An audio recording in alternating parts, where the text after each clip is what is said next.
어떤 아버지와 아들이 어느 날 모험적인 여행을 위해서 사막을 함께 여행을 하게 됩니다. 사막이 날씨가 뜨겁잖아요. 근데 준비한 물이 점점 떨어지게 됩니다. 그래서 아들은 지쳐서 금방이라도 쓰러질 상황에 이르게 돼요. 그래서 아버지는 그런 아들에게 아들아, 조금만 참자. 조금만 가면 마을이 있을 거야. 오아시스가 있는 마을이 있을 거야. 라고 대답을 해주게 됩니다. 그런데 몇 발자국 앞에 가니까 무덤이 보이는 거예요. 그래서 아들은 그 무덤을 보고 덜썩 주저앉게 됩니다. 그리고 그 무덤을 보고 아버지에게 이렇게 대답을 해요. 아버지, 저 무덤은 우리처럼 목말라 죽은 사람일 거예요. 우리가 죽으면 어떡해요? 라고 아버지에게 대답을 하게 되죠. 그러자 아버지는 빙그레 웃으면서 아들에게 이렇게 대답을 해줍니다. 아들아, 염려하지 말라. 무덤이 있다는 것은 곧 마을이 곧 있을 거란다. 라고 말을 하게 돼요. 그래서 한참을 좀 가는데 마을이 보이는 겁니다. 여러분 생각해 보세요. 동일한 무덤이 아들에게는 절망으로 다가왔지만 아버지에게는 희망으로 보였다는 거예요. 여러분 오늘날 우리의 삶의 마당에 불안, 두려움, 공포가 찾아올 때가 있습니다. 그러한 순간에조차도 여러분 안에 희망과 소망을 볼 수 있는 눈이 있기를 주님의 이름으로 축원드립니다. 그리스도인들은 절망 속에서도 희망을 보는 눈이 있어야 돼요. 고난 가운데서도 하나님께서 이루실 것을 믿는 희망의 눈을 떠야 돼요. 일본에서 실제로 있었던 일입니다. 일본은 지진과 태풍이 엄청나게 심하게 많이 찾아오는 나라잖아요. 여름에 엄청난 태풍이 오게 되었어요. 그래서 사과 농사를 짓던 그 사과나무의 태풍 때문에 사과가 절반 이상이 다 떨어지고 만 거예요. 그래서 사과 농사를 짓던 농부들이 절망에 빠지게 됩니다. 한숨을 쉬면서 자포자기 하게 돼요. 그런데 한 농부가 그 큰 태풍 가운데 떨어지지 않은 사과에 집중하게 된 거예요. 그래서 이 농부가요, 이 사과를 어떻게 간구를 하기 시작했냐면, 여러분, 엄청난 태풍에도 떨어지지 않는 사과가 바로 이 사과입니다. 이 사과를 드시면 어떠한 시험에도 떨어지지 않을 것입니다. 이렇게 홍보하기 시작했습니다. 그래서 그 사과가 시험을 그에 준비하는 학생들에게 엄청난 돈으로 팔리기 시작한 거예요. 그래서 더 많은 수익을 올리게 되었다는 일화가 뉴스에 소개되었습니다. 사랑하는 여러분, 새해에 우리에게 평탄한 길만 있는 것은 결코 아니에요. 우리의 삶 가운데, 우리의 삶의 여정 가운데 고난의 길, 어려운 상황이 있을 수도 있습니다. 그러할 때 흔들리지 않는 소망과 희망이 여러분 가운데 충만하기를 주님의 이름으로 축원드립니다. 그렇다면 여러분, 우리가 2020년을 살아가는 이 새해 미래를 기대하고 희망하는 근거가 무엇입니까? 그것은 우리의 소망과 희망의 근거이신 신실하신 하나님께서 살아계시고 우리와 함께 하심을 믿기 때문에 그렇습니다. 우리 희망의 근거, 소망의 근거는 하나님께 있기 때문에 그렇다는 거예요. 그러므로 여러분, 하나님을 향한 우리의 믿음이 우리의 미래를 결정해요.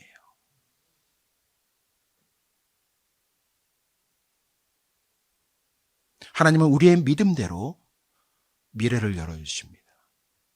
하나님은 우리의 믿음대로 축복하십니다. 그래서 성경은 오직 의인은 믿음으로 말미암아 살리라 말씀하세요. 하나님은 우리의 믿음을 보세요.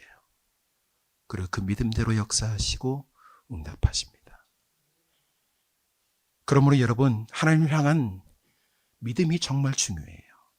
어떠한 태풍에도 흔들리지 않는 믿음의 뿌리를 견고히 할 수 있어야 한다는 것입니다. 그렇다면 여러분, 믿음의 뿌리를 견고하기 위해서는 하나님의 말씀 안에 잠겨야 돼요. 하나님 말씀 안에 뿌리를 깊이 내리는 사람이 어떠한 고난의 역풍과 고난이 찾아올지라도 흔들리지 않아요. 그래서 믿음은 뭐에서 난다고요? 들음에서 나는 거예요. 하나님의 말씀을 들을 때 열린 마음으로 들으셔야 돼요. 하나님의 말씀을 가까이 하시고 주야로 묵상하시고 쓰시고 암송하시고 말씀으로 충만한 새 되어서 믿음 안에 깊이 뿌리 내리는 여러분 되시기를 주님의 이름으로 축원드립니다. 그래서 성경은 이 말씀을 읽는 자와 가까이 하는 자와 지키는 자가 복이 있도다 말씀하세요. 새해 이 복이 충만한 여러분의 삶 되기를 다시 한번 주님의 이름으로 축원드립니다. 그래서 여러분의 믿음을 완전히 업그레이드 시켜야 돼요.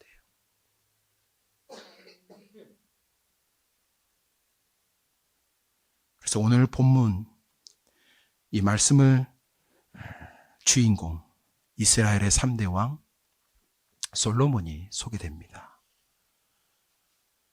오늘 본문 열왕기상 8장은 솔로몬이 성전을 건축하고 하나님께 기도했던 내용이 소개되고 있어요. 그리고 오늘 본문 읽은 말씀은 기도를 마친 후에 솔로몬이 이스라엘 백성들을 향하여서 축복한 내용이 기록된 말씀입니다.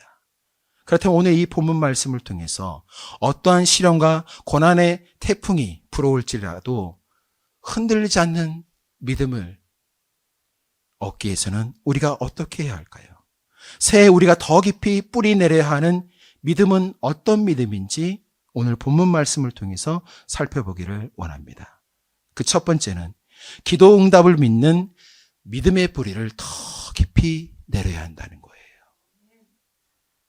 여러분, 기도 응답을 믿는 믿음의 뿌리가 깊은 사람이 어떤 사람인지 아십니까? 그 사람은 겸손히 끈질기게 기도하는 사람이에요.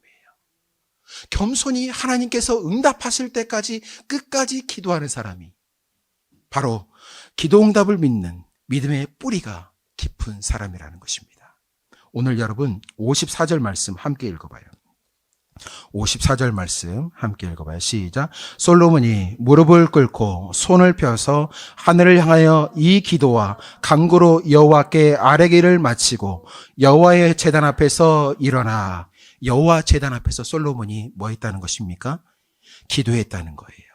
여러분, 기도한다는 것은 하나님을 의지하는 행위입니다. 하나님을 온전히 의탁하고 의지하는 행위가 바로 기도인 것이죠. 나는 할 수 없으니 하나님께서 응답해달라는, 도와달라는 행위가 바로 기도인 것이죠. 그래서 여러분, 참된 기도자는 겸손할 수밖에 없어요. 오늘 소개된 솔로몬은 한 나라의 왕이었습니다. 모든 권력과 힘을 가진 자였어요. 그의 업적은 눈부시게 아주 탁월했습니다. 그러나 오늘 솔로몬은 하나님 앞에서 겸손히 기도를 했다는 거예요. 그가 기도하기를 어떻게 기도했다고 말씀하십니까? 무릎을 꿇고. 기도는 서서 할 수 있습니다. 앉아서 할 수 있어요. 누워서도 할 수 있습니다. 운전하면서도 할 수가 있어요. 식사하면서도 할 수가 있습니다. 그러나 무릎을 꿇는 기도는 겸손한 마음의 자세를 갖게 하는 기도의 태도라는 거예요. 여러분, 신약 성경에 보면 바울 사도는 위대한 기도의 사람이었습니다. 감옥에서도 기도했고 선교지에서도 기도했고 고난이 찾아와도 기도했고 쉬지 않고 기도했던 사람이 바울 사도였던 것입니다. 그가 로마 감옥에서 죽음을 기다리는 상황 가운데 이제 옥중 서신을 쓰게 됩니다. 에베소 교인들을 향하여서 그가 3장 15절에서 이렇게 말씀합니다. 이름을 주신 아버지 앞에 무릎을 꿇고 비노니. 죽음을 기다리는 그 감옥에서 바울 사도는 무릎을 꿇고 성도들을 향하여서, 교회를 향하여서 복음과 선교지를 위해서 기도했던 것입니다. 사랑하는 여러분, 우리가 어떠한 상황 가운데서 이겨낼 수 있는 비결, 바로 이 기도 응답을 믿는 믿음의 뿌리를 견고히 할 수 있어야 한다는 것입니다. 오늘 이 솔로몬의 기도 내용 중에서 가장 많이 반복되는 단어가 있습니다. 먼저 30절 찾아보실까요? 8장 30절 함께 찾아봐요. 읽어봐요. 시작. 주의 종과 주의 백성 이스라엘이 이곳을 향하여 기도할 때 주는 그 간과함을 들으시되 주께서 계신 곳 하늘에서 들으시고 들으시사 사하여 주시옵소서. 오늘 30절에 보면 이곳을 향하여, 이 성전을 향하여 기도할 때 응답해달라고 솔로몬이 간구하고 있습니다. 35절 읽어봐요. 시작.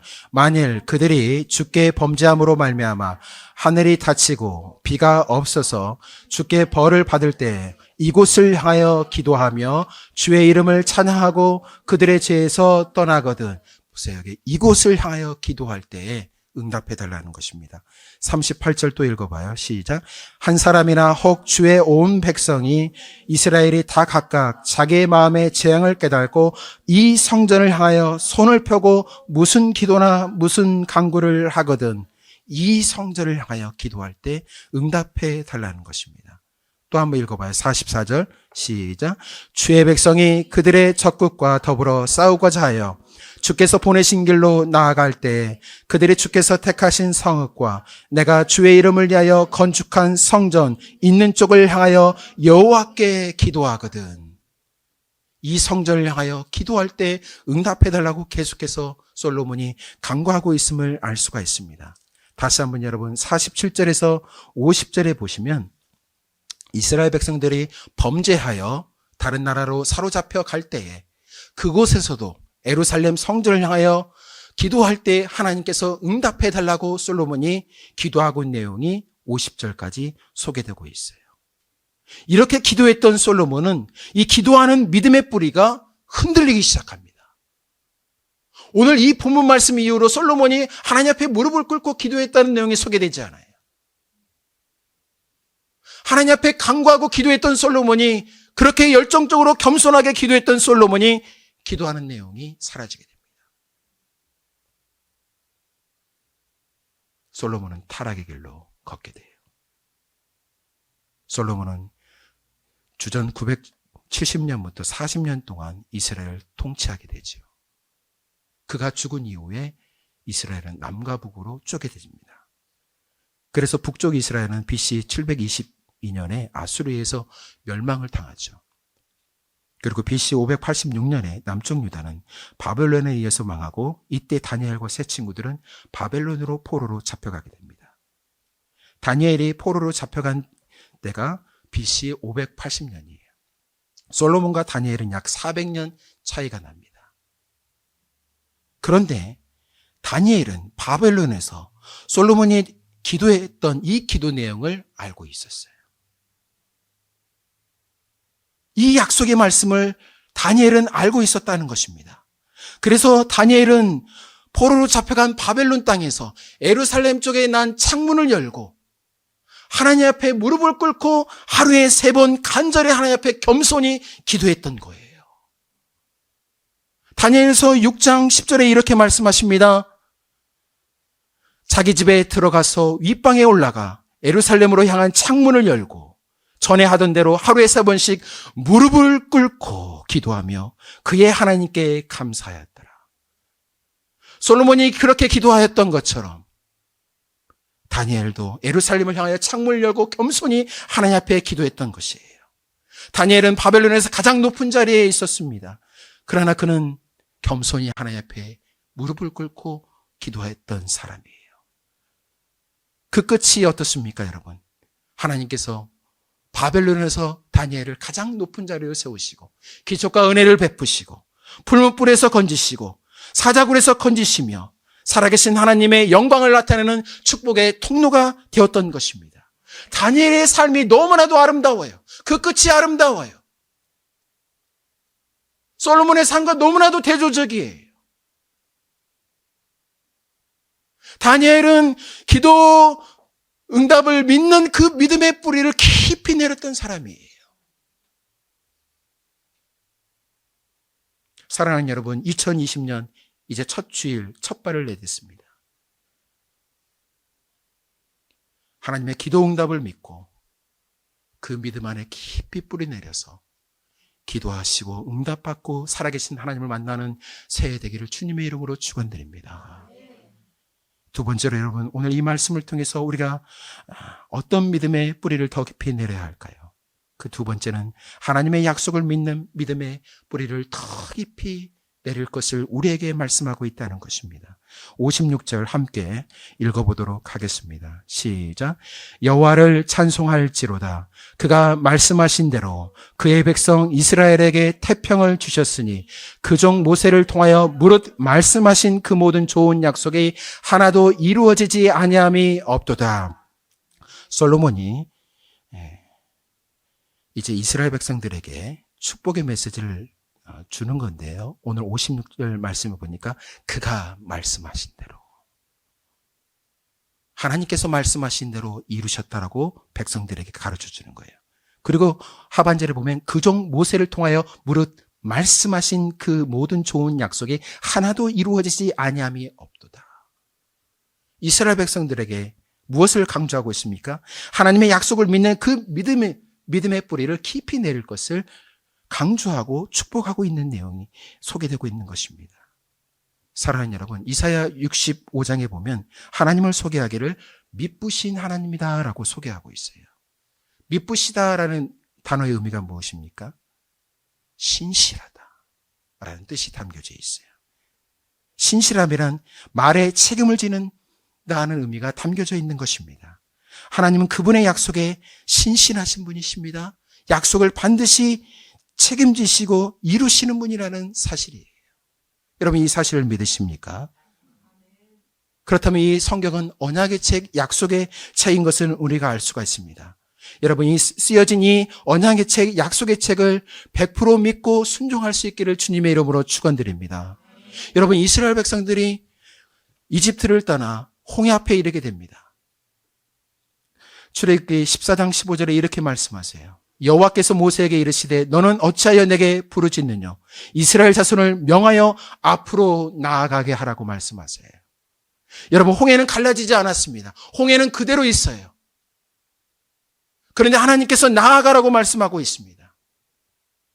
하나님의 약속의 말씀을 믿고 나아갔을 때 홍해가 갈라진 것을 여러분 믿으시기 바랍니다. 약속을 믿고 믿음의 발로 내딛었을 때 홍해가 갈라졌어요. 이스라엘 백성들이 여리고성 앞에 이르게 됩니다. 하나님께서 여호수아에게 이렇게 말씀하세요. 그 왕과 용사들을 내 손에 붙였으니 라고 말씀하십니다. 이 약속의 말씀을 믿고 이스라엘 백성들이 어떻습니까? 하루에 한 바퀴 여리고성을 돕니다. 그리고 마지막 날에 7바퀴 돌고 소리를 질렀을 때 그 견고한 여리고성이 무너졌음을 알 수가 있어요. 약속의 말씀을 붙잡고 믿고 나아갔을 때 하나님의 기적을 경험하는 거예요.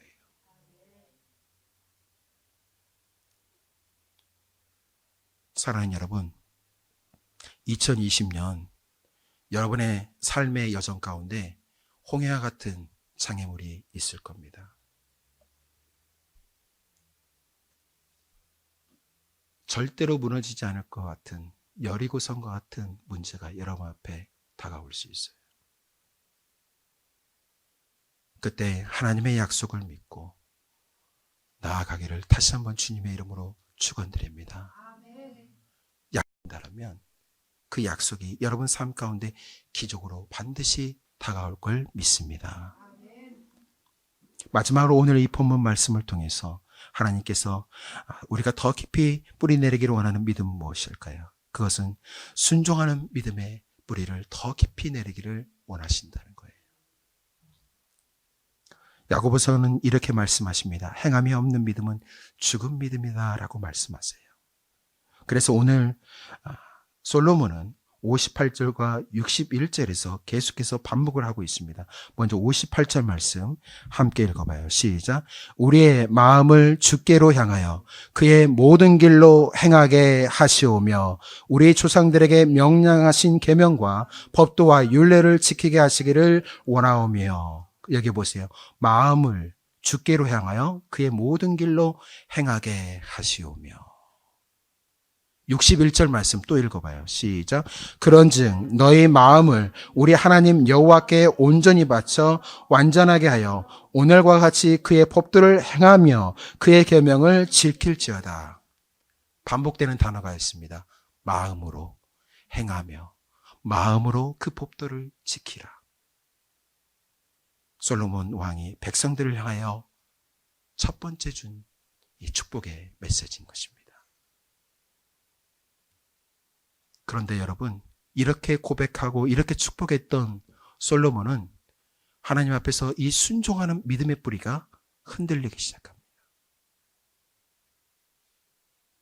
하나님은 이방 여인들과 결혼하지 말라고 하셨어요. 왜냐하면 그 여인들로 말미암아 마음이 빼앗기기 때문에 그런 것이죠. 근데 솔로몬은 이 말씀을 무시합니다. 불순종해요. 그래서 이방 여인에게 솔로몬의 마음이 완전히 빼앗기게 돼요. 열왕기상 11장에 보시면 11장으로 넘어가 보겠습니다.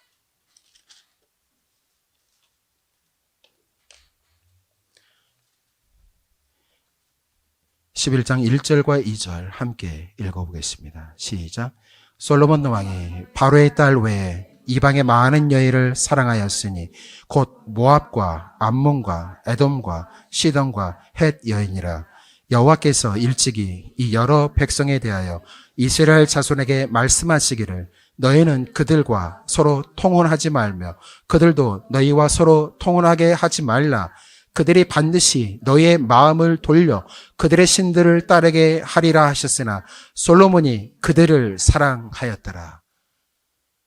하나님을 신실하게 믿었던 솔로몬 왕이 외모가 화려한 여인들에게 마음이 뺏겨 하나님의 말씀을 멀리하기 시작했던 것이에요.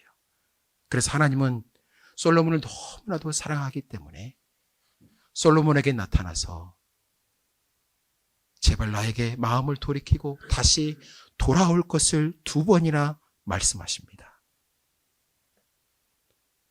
그러나 솔로몬은 하나님의 이 말씀을 무시해요. 사랑하는 여러분, 하나님 우리에게 돌이킬 기회를 주십니다.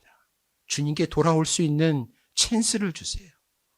그러나 솔로몬은 이 기회를 놓치게 됩니다. 그러자 11장 11절에서 하나님께서 이러한 마지막 메시지를 주게 돼요. 11절 말씀 읽어봐요. 시작. 여호와께서 솔로몬에게 말씀하시되 내게 이러한 일이 있었고 또 내가 내 언약과 내가 내게 명령한 법도를 지키지 아니하였으니 내가 반드시 이 나라를 내게 빼앗아 내 신하에게 주리라. 그래서 솔로몬 왕 이후로 이스라엘이 둘로 쪼개지게 되고 신하에게 이 나라가 돌아가는 것을 알 수가 있습니다. 솔로몬은 모든 것을 누렸던 최고의 왕이었죠. 그래서 여인만 몇 명이었죠? 1000명이었어요. 그런데 그가 노년에 백발이 되어서 전도서 말씀을 쓰게 됩니다. 마지막 유언처럼 전도서 말씀을 쓰는데 그 전도서 12장 마지막 장 마지막 절, 그가 인생의 죽음 앞에서 결론적으로 깨달은 말씀이 무엇입니까? 전도서 말씀 찾아봐요. 시편 다음에 전도서 말씀 앞으로 조금만 넘겨보세요. 시편 다음에 전도서 말씀, 시편, 잠언, 전도서 12장 13절 14절 말씀. 죽음 앞에서 그의 백성들과 그의 자녀들과 오늘을 사는 우리에게 그가 깊이 깨달고 마지막 유언처럼 남긴 말씀 함께 읽어보겠습니다. 시작. 이래 결국을 다 들었으니 하나님을 경외하고 그의 명령들을 지킬지어다. 이것이 모든 사람의 본분이라. 하나님은 모든 행위와 모든 은밀한 일을 선악간에 심판하시리라. 죽음 앞에서 깊이 깨달았던 솔로몬은 다시금 순종하는 믿음으로 하나님의 말씀을 따르고 하나님을 섬길 것을 강력하게 요청하고 우리에게 말씀하고 있다는 것입니다. 사랑하는 여러분, 하나님의 말씀은 진리의 말씀이고 생명을 살리는 말씀인 것을 믿습니다. 이 말씀을 우리가 마음을 다하여 순종할 때 하나님은 반드시 은혜에 은혜를 더하실 줄 믿습니다. 이 이야기만 하고 마치도록 하겠습니다. 여러분, 빌리그램 전도대회에서 가끔 찬양 가운데 하나님께 영광을 올렸던 김 윅스라는 자매가 있습니다. 왜 김 윅스일까요? 한국 여성이었어요. 어릴 적에 한국에서 미국으로 입양을 떠나게 됩니다. 그런데 이 여인은 장애를 갖고 있었는데 앞을 보지 못하는 장애를 갖고 있었어요.